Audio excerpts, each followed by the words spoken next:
입니다. 고난을 두려워 말라. 고난을 두려워 말라. 첫 번째는 고난이 주는 메시지는 이 세상은 영원하지 않다라는 메시지예요. 이 세상은 영원하지 않다. 7절 말씀 보면은 이스라엘 백성들이 그 생육이 중다하고 번식이 매우 많았음을 우리에게 알려주고 있습니다. 또 창성했다 그런 단어가 있고요. 또 땅에 가득했다 그런 말씀인데, 지금 이스라엘 사람들은 이제 창세기 지나서 여러분 출애굽기에 들어왔는데 그 연결고리가 있습니다.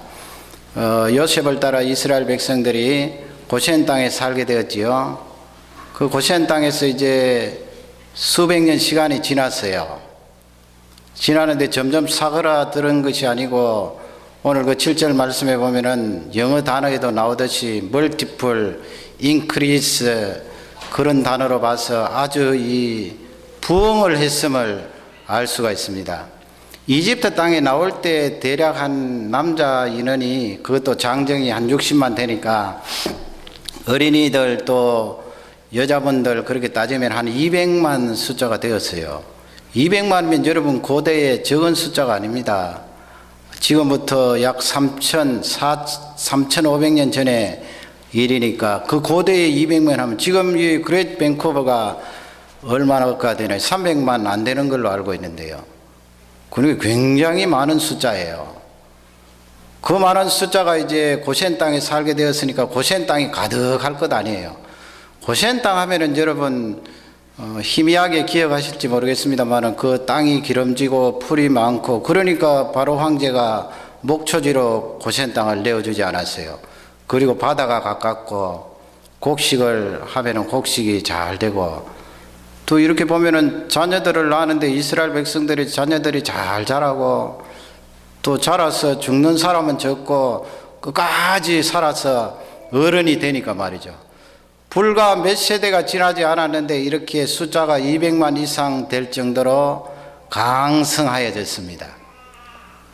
그러면 여러분 우리가 생각하기에, 야, 이렇게 이스라엘 백성들이 계속해서 고센 땅에 살면은 점점 인구가 늘어나고 나중에는 그 늘어난 인구가 이집트도 삼키고 아프리카 이 전역에 영향을 미치면 얼마나 좋겠느냐, 그렇게 생각할 수 있는데, 하나님께서는 이스라엘 백성들에게 고난이라는 이 환경을 허락을 하세요.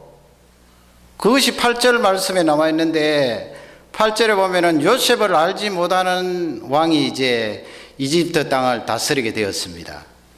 요셉을 알았던 황제들이야 뭐 요셉에게 얼마나 감사하고 이스라엘 백성들에게 칭찬을 아끼지 않았겠지요. 그러나 요셉이 세상을 떠나고 벌써 몇 세대가 지났으니까 요셉을 까맣게 잊어버리고 옛날에 그 생명을 살려주었던 은혜를 잊어버린 거예요. 사람이 뭐 그렇지 않겠어요. 그러니까 이제 9절 말씀에 가면은 그들이 뭐라고 말합니까? 자기들이 황제가 자기가 다스리는 그 이집트 백성들에게, 야, 이 이스라엘 백성들이 숫자가 심히 많고 강하다, 그렇게 우려를 나타내지 않아요. 심히 강하다, 숫자가 많다. 그러면 우리가 이스라엘 쪽에 봐서는 얼마나 편해요. 지금 고센 땅에 살기 좋지, 농사 잘 되지, 자식들 잘 되지. 그러니까 하나님 아버지 더 이상 우리에게 환경을 조성하지 마시고 이렇게 계속 살기를 원합니다. 얼마나 스테이블, 안정되어 살고 있습니까? 그래서 어떤 학자는 They live in security 그랬는데, 아주 안정되게 살아가고 있다는 거예요. 경제적인 문제뿐만 아니고 자녀 문제, 가정 문제 거의 다 해결되고 평안이 주어져서 흔들림 없이 그렇게 살아가고 있는데, 하나님 여기서 스탑 시키지 말고 그냥 쭉 이대로 살기를 원합니다. 그렇게 이스라엘 백성들이 생각할 수 있는데, 하나님께서는 고난이라는 이 환경을 허락을 하신 거예요. 바로 황제가 그 마음을 먹는데 제동을 걸지 않고 그냥 가만히 두신 거예요. 허용을 하신 거죠. 그 허용하신 내용, 고난의 내용 메시지가 무엇인가 하면, 이스라엘 백성들을 향하여서 너희들 살고 있는 그 고센 땅은 영원하지 않다. 영원히 너희들이 살 곳이 아니다 하는 그것을 알려주시는 거예요. 너희들이 살 곳은 고센 땅은 잠시 잠깐이고 내가 너희들에게 약속한 가나안 땅이 있지 않느냐. 그 가나안 땅에 들어가거라. 그 명령을 내리시고 그 메시지를 전달하시기 위하여 고난을 허용을 하신 거예요. 여러분, 우리가 이 인생을 살아가면서 행복을 느낀 때가 있잖아요. 이야, 참 행복하다. 먹고 살 것은 풍족하고 땅은 기름지고 강은 강물로 철철 흘러넘치고 바다에 가면 바다에 오염되지 않고 하늘은 새파랗고 비는 적절한 시기에 내리고 태양볕은 내리쬐고 너무나 좋구나. 그렇게 생각할 때에 우리는 정신을 차려야 됩니다. 그렇게 생각할 때 우리 사람들은 대개 야, 이 세상은 영원하리라 그렇게 착각 속에 살아가거든요. 그러나 성경이 가르쳐주는 메시지는 이 세상은 영원하지 않습니다. 그리고 우리에게 하나 더 구체적으로 말씀 주시는 것은 너희들이 지금 그렇게 하늘은 푸르고 바다는 오염이 되지 않고 땅은 기름지고 자식들은 잘 되어가고 등 떠시고 배부르지만은 그 사는 그곳은 영원한 것이 아니다. 영원한 것이 아니다 하는 것을 우리에게 끊임없이 알려주세요. 그러기에 하나님께서 착각하고 오해하는 우리에게 고난을 허용하신 거예요. 그러니 여러분, 내 마음속에 야, 내가 참 행복하구나. 그럴 때 정신을 바짝 차려야 됩니다. 되게 보면은요, 교회도 야, 참 우리 교회 좋구나. 이렇게 좋은 교회가 이 세상에 있을까? 그렇게 생각이 들어오면 그때 정신을 바짝 차리고 기도를 더 하고요. 더 헌신을 해야 돼요. 이 세상은 영원하고 완전히 완전한 곳이 없어요. 잠시예요. 그렇다고 여러분, 하나님께서 내가 행복하게 살고 내가 기름지게 살고 하는 그것을 싫어하시나? 하나님께서 그냥 내 삶에, 인생의 삶에 죄를 뿌리시나? 그게 아니죠. 하나님께서 어떻게 그렇게 하시겠어요? 하나님께서는 자신이 가장 사랑하시고 아끼시는 독특한 외아들 독생자까지 우리에게 내어주셨는데 그런 하나님이 아니시죠.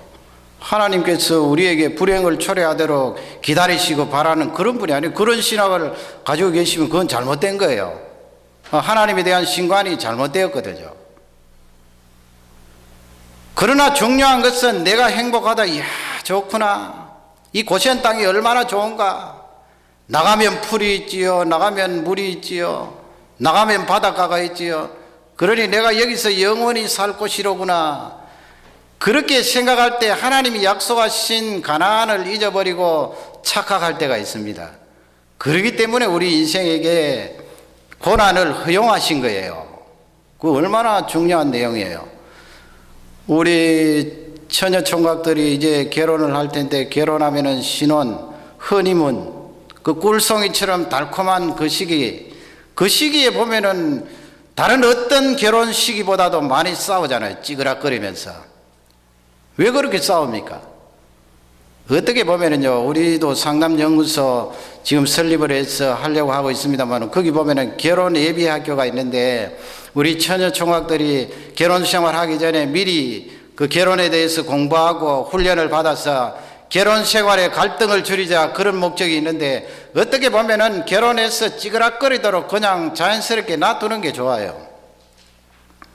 찌그락거리다 보면은 마음속에 어떤 생각이 들어와요. 야, 내가 처녀 때 총각 때 생각했던 것은 결혼 생활이 이렇게 아름답고 행복한 줄 그렇게 막연히 꿈꾸었는데 실제 살아보니까 그게 아니거든요. 아니면은 야, 이 세상에서 영원한 것은 없구나. 그걸 깨닫게 되고 찌그락거리는 그 결혼 생활 때문에 성경을 보고 기도하고 하나님을 의지하기 때문에 더 유익을 줄 수 있다고요. 여러분, 우리 자녀들 학교 가면은 막연히 뭐 학교 가면 다 좋은 것만 있나요? 학교 가면은 좋지 않은 것이 있다고요. 어떨 때는 왕따도 당하고 어떨 때는 선생님께 꾸중을 듣기도 하고 성적이 뚝뚝 떨어지기도 하고 공부가 하기 싫을 때도 있고 아니 사업체를 경영하면 뭐 사업체에 내가 꿈꾸고 계획한 대로 다 되나요? 실제 현실에 들어가면 얼마나 어렵다고요. 부딪히는 사람 스트레스 주지, 사업의 실적을 안 오르지. 아니 직장생활하면 어떤가요? 직장생활 내가 잘 대해주면 모든 사람이 나에게 잘 대해주나요? 아니거든요. 내가 아무리 잘 대해주고 성실하게 일해도 직장에 거하는 사람들이 나에게 스트레스를 주고 고통을 주고 어려움을 주거든요.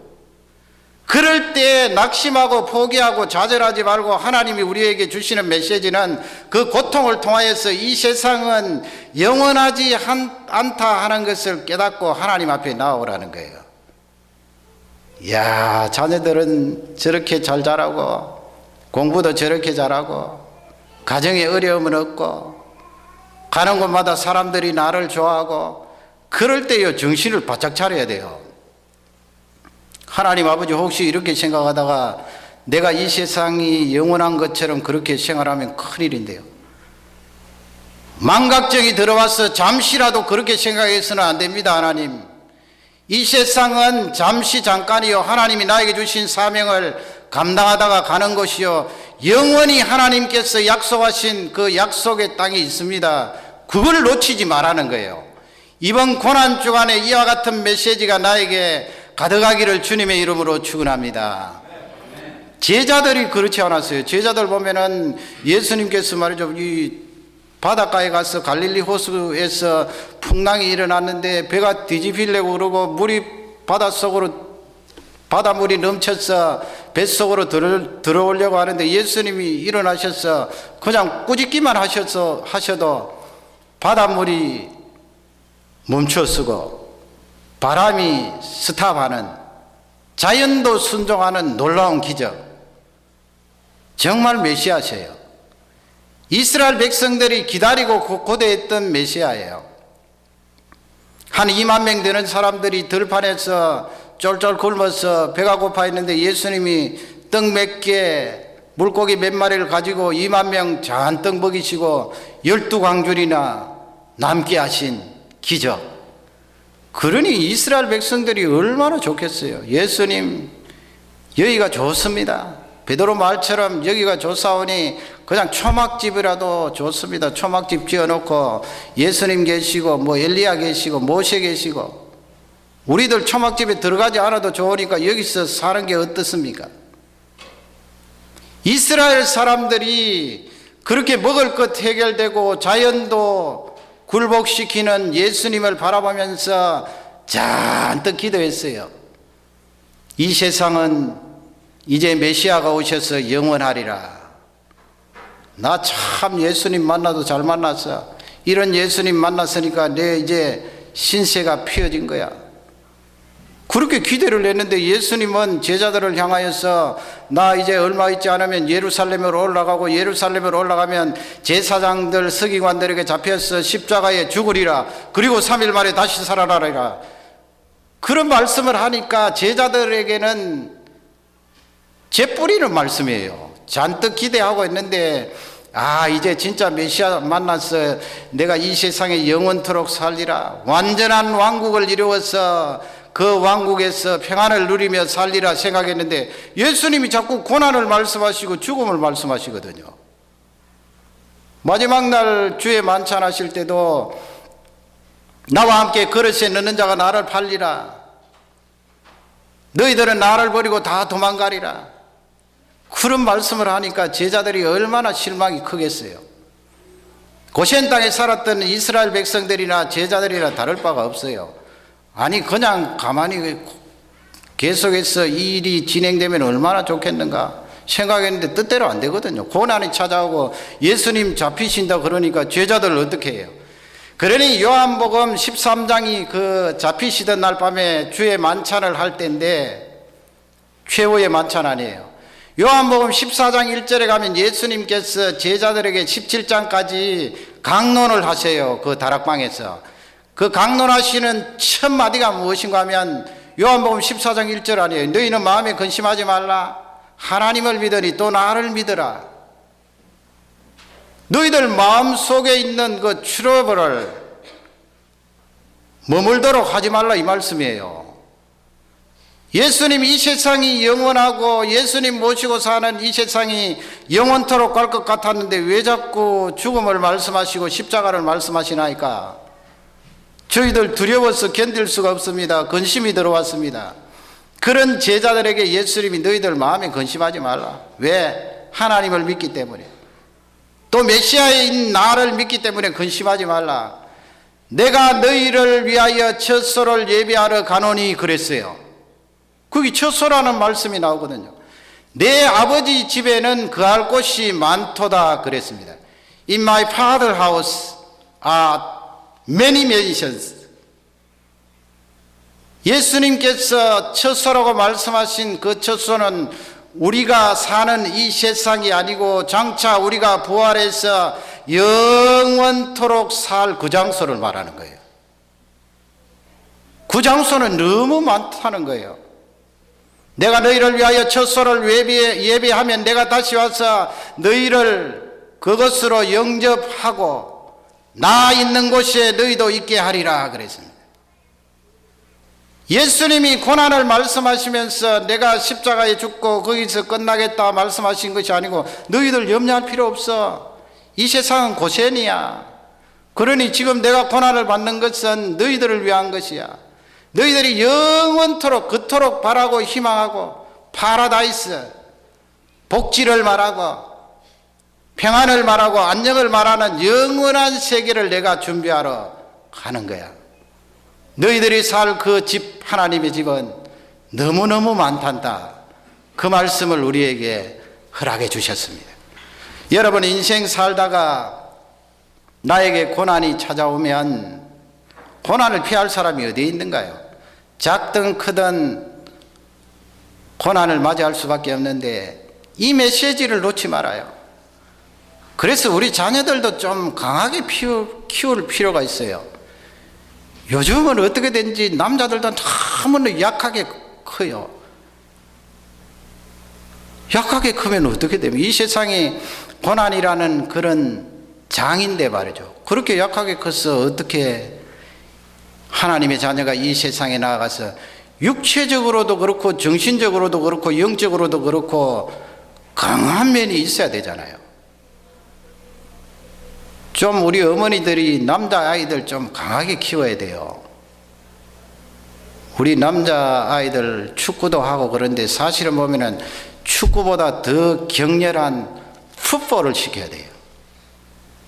물론 보호장치를 하면서 부딪히기도 하고 밀어붙이기도 하고 그래야 이 세상의 고난을 이기고 믿음으로도 이기고 육체적으로도 이길 것 아니에요. 뭐 바람만 살짝 불어도 나 이제는 학교 안 간다 그러고 방 안에 들어가서 문을 잠그고 있습니다. 우리 청소년들은 그런 청소년은 없습니다만은 그러면 어떻게 되겠어요? 나에게 고난이 찾아오고 학교 가든 직장에 가든 사업체를 경영하든 어려움과 고통이 찾아오면은 하나님께서 내가 살 곳은 이곳이 영원하지 않다는 것을 가르쳐 주시는구나. 그래서 힘을 내고 용기를 내서 다시 일어나야 돼요. 그 영성과 육체적인 건강이 우리에게 넘치기를 주님의 이름으로 축원합니다. 그러면 죄는 어디로 말미암아 왔는가? 두 번째, 고난은 죄로 말미암아 왔어요. 고난이 어디에서부터 말미암아 왔는가? 고난은 죄로부터 왔어요. 아니 그러면 우리 가족이 지금 어려움을 당하고 있는데 우리 가족에 당하는 이 고난이 바로 한 주 전에 지었던 그 죄 때문에 고난을 당하는가? 그렇게 볼 수는 없겠지요. 그럴 수도 있겠지만은 다 그렇게 볼 수는 없어요. 하나님께서 다르게 또 섭리하시는 것이 있기 때문에 그렇게 볼 수도 있겠죠. 볼 수도 있겠지만은 그렇게 다 볼 수는 없다고요.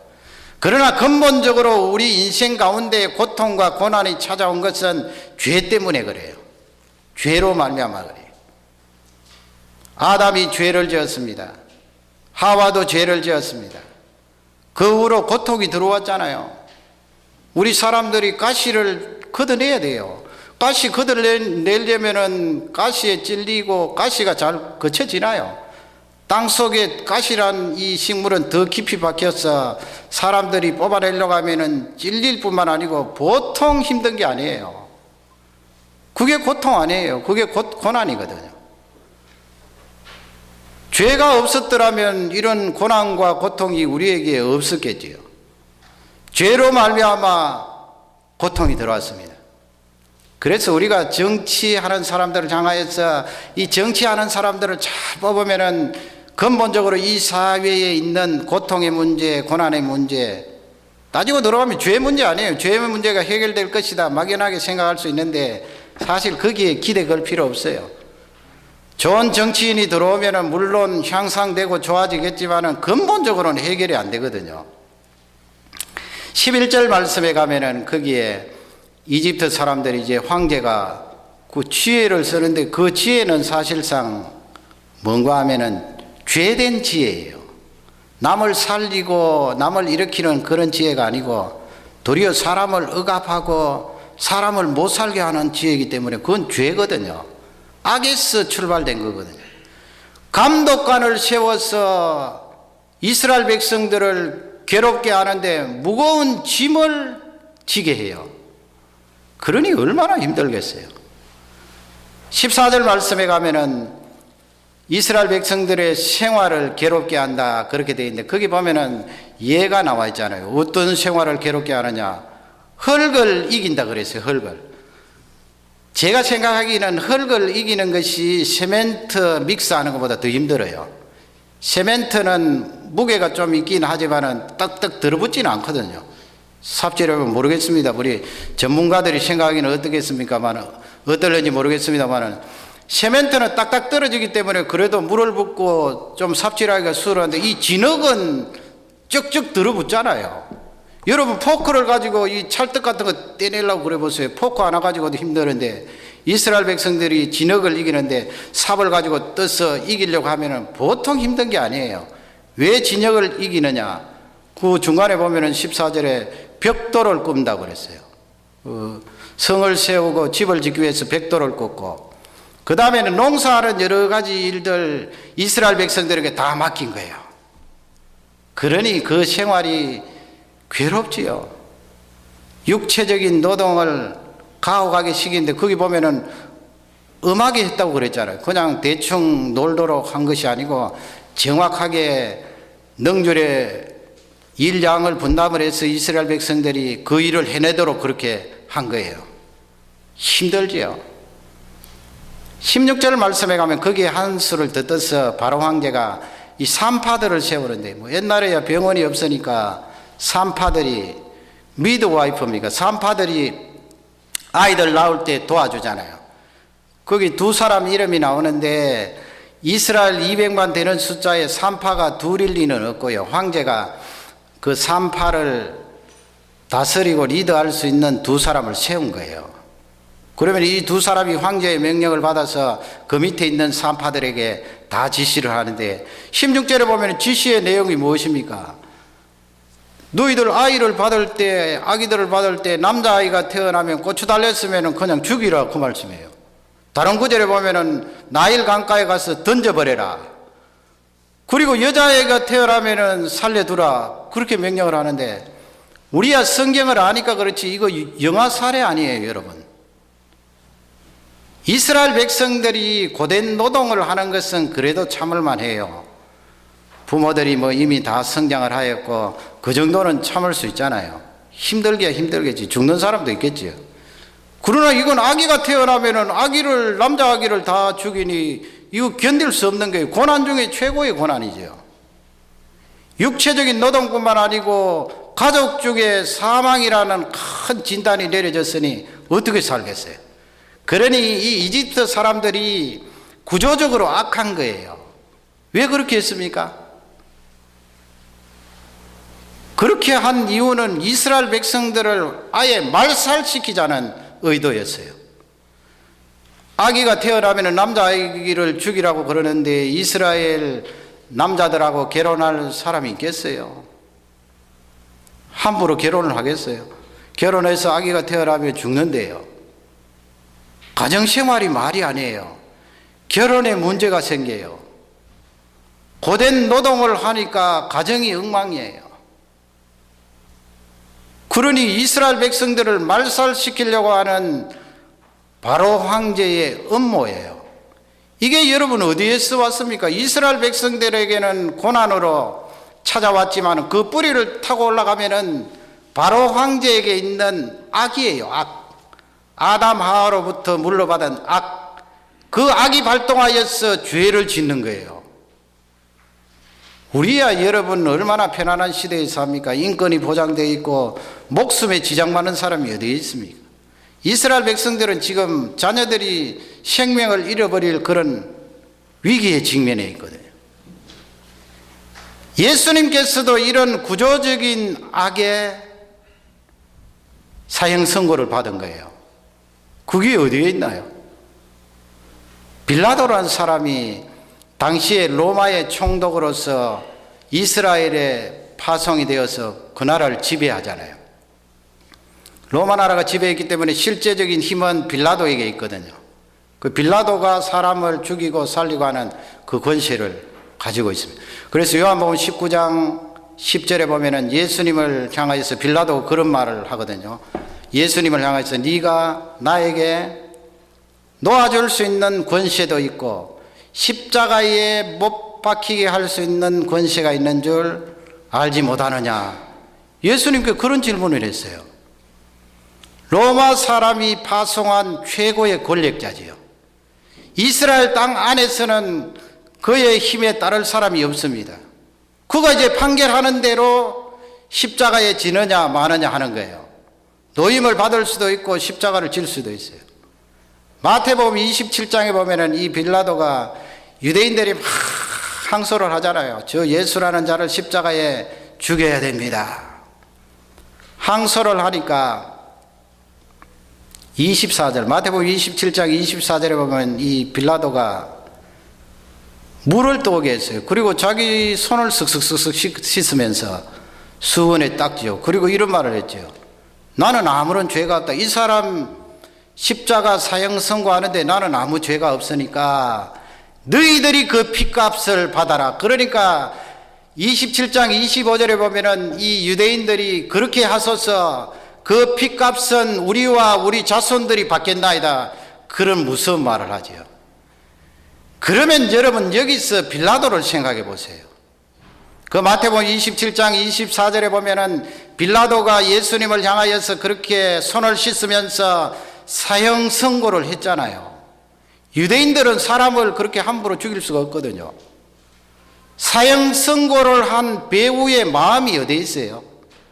그 24절 앞쪽에 보면은 빌라도가 아무 혐의 없는 것을 알고, 그러니까 예수님 죄가 없는데 너희들 죄 없는 이 사람을 어떻게 사형 선고하라고 그러느냐. 아무리 설득해도 유대인들이 말을 안 듣는다는 거예요. 그 다음에 머리에 탁 들어온 생각이 무엇인가 하면 밀란이 일어날까 하여 그랬어요. 그러니까 저 유대인들이 들고 일어나면 나는 이 자리에 앉아 있을 수가 없어. 그게 겁이 나서 사형 선고를 한 거예요. 그러니 이것은 구조적인 악이에요, 여러분. 예수님이 십자가에 사형 선고 받으신 것은 죄가 있어서 선고 받으신 것이 아니고 빌라도라는 그 사람 속에 있는 악. 사람이 그렇잖아요. 죄가 없으면 어떻게 사형 선고를 해요? 자기가 그 자리에 내려앉을지라도 사형 선고를 하면 안 되지요. 그러나 자기 자리 지키고 유대인들 마음을 맞추어 주려고 정치가로서 그냥 죄 없는 예수님을 사형 선고한 거예요. 구조적인 악이지요. 그래서 예수님이 고난 받으신 거예요. 십자가를 지신 거예요. 전체적으로는 예수님이 자청하여서 우리를 위하여 십자가에 못 박혀서 죽으셨지만은 그 중간에 역할을 한 빌라도는 그가 가지고 있는 악과 죄 때문에 예수님을 사형 선고했어요. 그러므로 여러분, 우리가 맞이하는 이 고난, 고통은 근본적으로 죄 때문에 그래요. 죄로 말미암았어요. 그걸 알아야 돼요. 아담 하와 이후로 죄가 들어오지 않았더라면 고통과 고난은 없답니다. 그런데 내가 고난을 받는다고 누구를 원망할 수 있나요? 하나님을 향하여 삿대질을 할 수 있나요? 하나님 이러쿵 저러쿵 말할 수 없어요. 겸손하게 하나님, 우리 인생들이 죄 때문에 이런 고난을 당합니다. 더 중요하고 감사한 것은 그 구조적인 악과 그 구조적인 죄까지 다 짊어지시고 우리 위하여 고난당하신 예수님을 찬양합니다.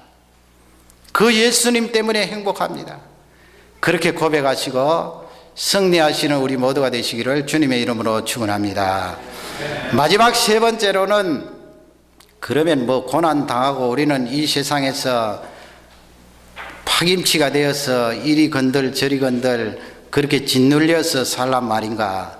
아니에요. 성경이 주시는 메시지는 고난으로 인하여서 파멸되지 않는다 하는 메시지예요. 그러면 됐잖아요. 고난 때문에 내가 망하고 파멸되고 내가 저주 속에 들어가는 것이 아니고 고난 때문에 네가 승리한다는 메시지예요. 할렐루야 아닙니까? 고난 때문에 네가 살아나고 고난 때문에 네가 승리하고 고난 때문에 하나님 더지하고 고난 때문에 영광 속으로 들어간다 하는 귀한 메시지. 그 말씀이 어디에 있나요? 19절 말씀에 가면은 그 앞에 이제 바로 황제가 산파들을 불렀어요. 이 산파들이 어떻게 악이 받는 사람들이 영아들을 살해할 수 있나요? 그렇게 할 수 없어요. 그 사람들도 고대지만은 그래도 악이 받는 소중한 직업인데요. 그러니 아기를 살해하지 않고 다 살려주거든요. 살려주니까 바로 황제가 그것을 알고 불러서 이제 꾸짖는 데 대한 답변이 19절이에요. 그 19절에 무엇으로 답변하는가 하면은 이 이스라엘 여인들은 산모들은 이집트 사람들하고 달라서 아주 건강합니다. 황제요. 폐하 건강하기 때문에 우리가 급하게 달려가지만은 이미 그 여인들이 아기를 낳아서 뭐 성경에는 그 부분은 없습니다만은 뭐 숨겼다 이거죠. 이미 아기를 낳아서 아기를 싹 빼돌리는데 우리가 아기를 어떻게 할 수가 있나요? 아니면은 그 아기 낳은 사모가 꼭 붙들고 있는데 그걸 어떻게 차마 그 짓은 못하겠어요. 그런 말이겠지요. 여러분 이 메시지가 뭐예요? 바로는 악에 의해서 죄가 가득하여서 죄된 발상으로 이스라엘 백성들에게 죽음이라는 고난을 던져주었지만은 하나님 백성들은 거기에 적용되지 않고 망하지 않는다는 말씀이에요. 승리한다는 말씀이에요. 그 속에서 다음 장에 보면은 모세라는 아기가 나오잖아요. 그렇게 고난 중에 죽음 속에서도 살아나서 자라난 그 사람이 세계적인 지도자, 지금까지 영향을 미치는 모세라는 인물이 나왔거든요. 죽지 않는다는 말씀이에요. 누가 죽어요? 고난 당하여서 파멸되고 고난 당하여서 정죄를 받으면 하나님이 고난을 허용하시지 않아요. 왜 그 하나님이 자녀에게 고난을 허용하시겠어요? 그 12절 말씀에 보면 결정적인 말씀이 있는데 But the more they are oppressed 그랬어요. 이스라엘 백성들을 향하여서 에집트 사람들이 압제를 하면 할수록 학대를 하면 할수록 the more they multiplied and spread 그랬어요. 무슨 말이에요? 점점 숫자가 증가하고 점점 성장하였단 말씀 아니에요. 점점 확산되었다. 아무리 하나님의 백성들을 향하여서 고난을 던져주지만은 그 고난 속에 하나님의 백성들이 일어나고 부흥한다는 말씀이에요. 기가 막힌 말씀이죠. 이 말씀으로 여러분 우리는 힘을 얻고 용기를 얻어야 되는 줄 확신합니다. 여기 오면 왜 잔뜩 기대하고 오잖아요. 캐나다 가면 얼마나 살기 좋을까. 한국에서부터 부푼 마음을 가지고 여기 와서 떡 도착해 보니까 실제적으로 참 환경이 좋고 살기 좋은 나라예요. 그러나 조금 지나고 보면은 살기가 고되고 힘들거든요. 아이고야 내가 잘못 왔구나. 이 고통이 웬 말이냐. 먹고 살기가 이렇게 힘드네. 여러분 하나님의 백성이 거기서 주저앉아 버리면 아무것도 아니에요. 구원은 받겠지만은 그게 무슨 하나님의 백성이 가진 힘이에요. 그 세 번째까지 가야죠. 세 번째 하나님께서 이렇게 먹고 살기 힘들고 고통스러운 장소지만은 우리를 일어나게 하시고 부흥케 하시고 능력을 주시는 하나님을 찬양합니다. 그렇게 나가야 되죠. 예수님을 보세요. 예수님이 고난 받으셨는데 어떤 사람은 그런 말을 했잖아요. 주가 하나님의 아들이라고 말하면서 어떻게 지금 십자가에 달려있는데 내려와서 자기가 하나님의 아들임을 입증하면 되잖아. 우리 식으로 말하면 그렇게 말한 거예요. 왜 저렇게 힘없이 십자가에 달려있어? 제자들도 또 막 칼을 들고 예수님 잡히는 거 막으려고 그렇게 하는데 예수님께서 뭐라고 말씀하셔요? 내가 하늘에 12영도 더 되는 천사들을 부르지 못해서 이렇게 잡히는 줄 아느냐 그랬어요. 12영 하면은 여러분 천사의 수가 어마어마합니다. 천사 하나만 지구에 내려와도요 우리 사람이 70억이 감당 못한다고요. 그렇게 천사는 능력이 있어요. 예수님이 힘이 없어서 십자가에 달려서 저가 하나님의 아들이면 내려와 봐라 그런 말 듣습니까? 아니거든요. 예수님께서 십자가에 달리시고 운명하실 때 마태복음 27장 50절 이하에 보면 예수님께서 그 영혼이 떠나가시니라 50절에 그렇게 되어 있는데 51절에 보면 가장 먼저 일어난 현상은 성전 안에 있는 그 휘장 커튼이 두꺼운 커튼이에요. 얇은 옷이 아니고요. 두꺼운 커튼이 위에서부터 아래까지 쫙 갈라졌잖아요. 누가 손도 대지 않았는데. 그건 예수님께서 십자가 위에서 힘이 없어서 돌아가신 것이 아니고 이미 몇천 년부터 구약시대에 말씀하신 그 예수 그리스도의 예표 모형인 그 모든 것이 폐지되고 이제 진짜 메시아이신 그분이 오셔서 너희들의 구속을 이루었다는 메시지예요. 영원한 구원이에요. 그래서 성전이 그때부터 폐지된 거 아니에요. 구약의 제사가 폐지된 거예요. 예수님이 이루신 거예요. 그리고 그때 보면은 예수님 돌아가실 때 바위가 쫙 갈라지지요. 태양이 빛을 일지요. 그 다음 지진이 일어났잖아요. 땅이 막 흔들흔들. 그 무시무시한 현장을 바라본 사람들이 마태복음 27장 54절에 보면은 거기에 센투리온, 로마의 백부장, 그리고 그 옆에 있는 사람들이 뭐라고 말해요? 야, 이분은 참 정말로 하나님의 아들이셨구나. 승리하신 거지요. 내 죄 때문에 십자가 위에서 지신 것이고 자청해서 죽음을 맞이하신 것이지 예수님이 고난 때문에 실패한 것 아니에요. 고난 때문에 진 것 아니에요. 그분은 마지막 죽으실 때까지도 승리하신 분이에요. 이기신 분이에요. 그리고 3일 만에 다시 일어나셨거든요. 부활하셔서 지금도 하나님 우편에 계시면서 우리를 위하여 기도하시는 분이거든요. 그러므로 고난으로 인하여 우리는 파멸되지 않는다. 예수 그리스도를 보라는 거예요. 예수 그리스도께서 십자가의 고난을 당하시고 십자가에 죽으셨지만은 물과 피를 다 쏟으셨지만은 그분이 십자가 위에서 실패한 것이 아니고 죽음으로써 영원히 끝난 것이 아니고 다시 3일 만에 일어나시고 승리하셨다. 하물며 그분을 믿는 하나님의 자녀들이 고난으로 말미암아 망하겠느냐 말씀이에요. 누가 우리를 정죄할 것인가? 누가 고난으로 말미암아 우리를 파멸으로 몰아넣을 것인가? 칼이겠느냐? 위험이겠느냐? 적신이겠느냐? 아니에요. 나를 파멸로 몰아넣을 존재는 아무도 없어요. 예수 그리스도의 그 십자가의 고난의 사랑이 나를 붙들고 있기에 고난이 와도 나는 승리할 수가 있습니다. 그 부활의 영광이 임합니다. 여러분, 이 고난 주간에 이 메시지가 능력으로 삶에 나타나기를 주님의 이름으로 축원합니다. 우리 아도나이 나올 때까지 다 같이 기도하겠습니다. 하나님